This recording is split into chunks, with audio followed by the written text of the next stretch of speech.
nous sommes beaucoup inspirés de ce que le basket a eu à faire, mais à notre échelle à nous. Nous avons essayé de mettre les atouts de notre côté pour réussir ce défi de l'organisation.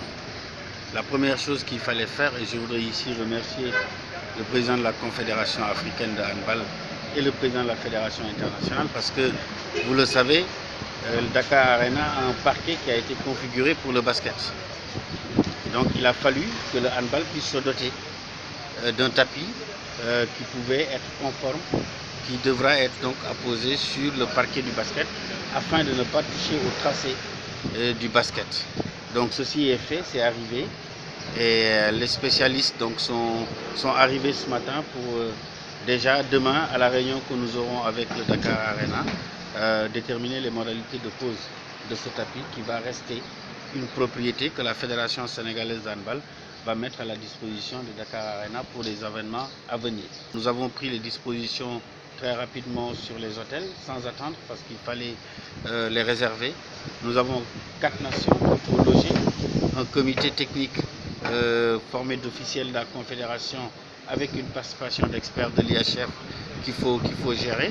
Et en marge aussi, nous avons la session de formation pour les directeurs techniques nationaux qui devra se dérouler à Thiès, à l'hôtel Résidence Aldior. Donc on sera sur plusieurs événements et pour cela il fallait prendre les dispositions. Ce que nous avons fait, c'est que les hôtels sont déjà réglés. Chaque sélection aura son hôtel, chaque sélection aura son bus et nous allons travailler à les mettre dans de meilleures conditions. Pour le reste, c'est vraiment un travail de mobilisation. Je pense que s'il faut s'inspirer du basket, c'est plutôt à ce niveau-là qu'il faut s'inspirer. Ce qu'il nous faut, c'est la mobilisation du peuple sénégalais derrière cette sélection nationale. Les filles vont arriver le 22.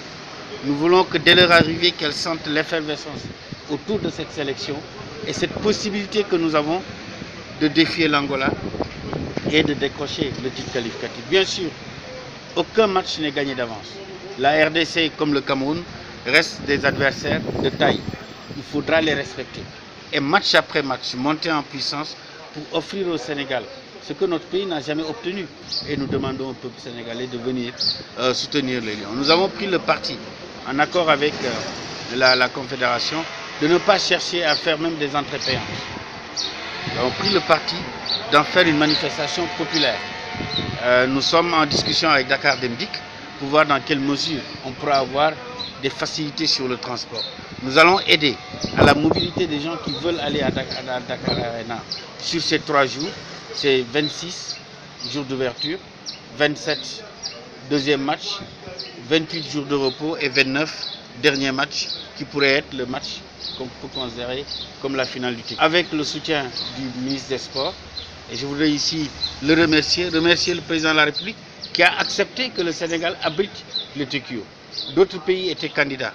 Notre pays s'est porté candidat.